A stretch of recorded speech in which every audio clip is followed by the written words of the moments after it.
Hello, and welcome to this Pali Studies tutorial about pronouns. There are many different types of pronouns, and in this video we're going to be looking at demonstrative pronouns.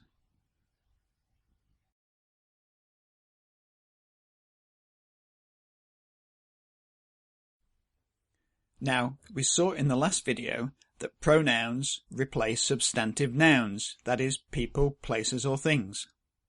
And demonstrative pronouns are so called because we use them to point to other nouns, and in that way we can say that they demonstrate things. In English, demonstrative pronouns are the words this and that. For example, this is my pen, and these are good books. So, if we compare the English demonstrative pronouns with the personal pronouns, we can see first that the demonstrative pronouns are genderless. They take the same forms whether they're pointing to male, female or neuter objects. And another thing to note is there is no subject and object forms. You can use this and that as being either the subject or object of a verb. Now in English we use this and that pretty much interchangeably, but there is one small difference, and that is we tend to use the pronoun this when we're referring to something which is present or near to the speaker, and we tend to use the pronoun that to refer to something which is far away or absent from the speaker, as in the example below. Now in the Pali language, things are a little different. In fact, personal pronouns are also used as demonstratives. So if we remind ourselves of the personal pronouns, the third person pronouns, which take the gender of their object, as well as being used to mean he, she or it, they can also be used where English would use this or that. Another way of saying this is that third person personal pronouns have the same form as demonstrative pronouns in Pali.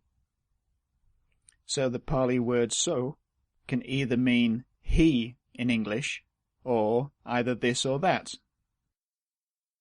And also, there are other forms of the personal and demonstrative pronouns. So, sa and tang are actually decline forms of the base ta. But there are other bases like amu, eta and ida, and each decline for the three genders, as well as case and number. So you might ask, why are there so many forms? Well, if we just look at the singular nominative for the moment, Pali has many forms of the demonstrative pronouns because, like English, they can represent different proximities to the speaker.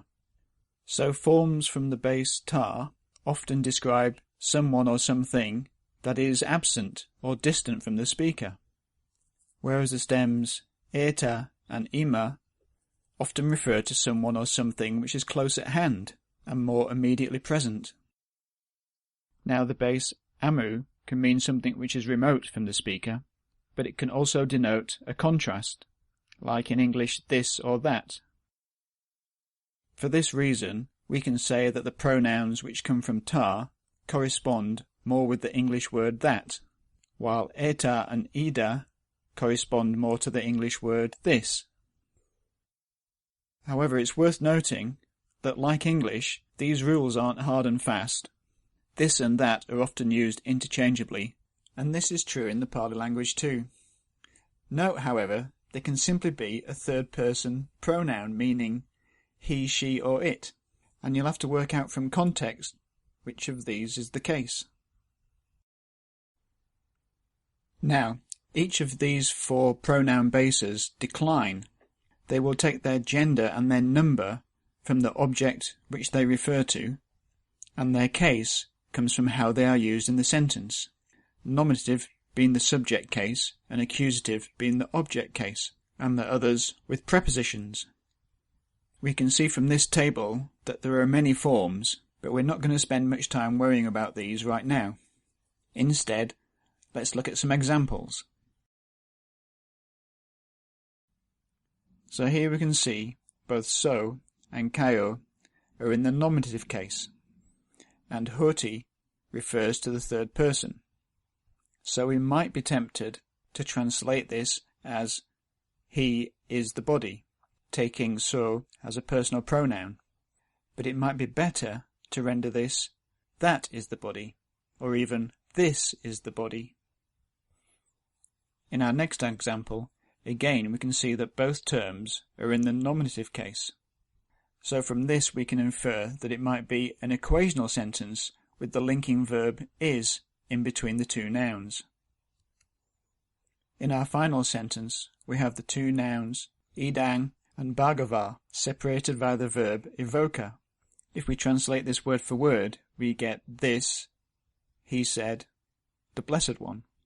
But we can see that bhagava is in nominative case, and if we take idam to be in the accusative, then we get the Blessed One, he said this. So let's recap what we've learnt. Well, demonstrative pronouns have the same form as the third person personal pronouns.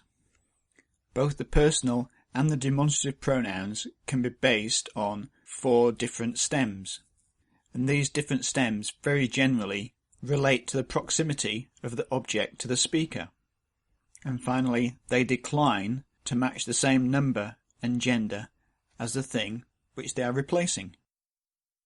Now if you wish, you can find all the different types of personal pronoun in a file on my website, which is palistudies.blogspot.com. Simply go to this website and search for the post Pali Pronouns. On this post you'll find a file which you can download. It contains all the tables we've been looking at in this post and an A to Z of all the different pronouns in Pali.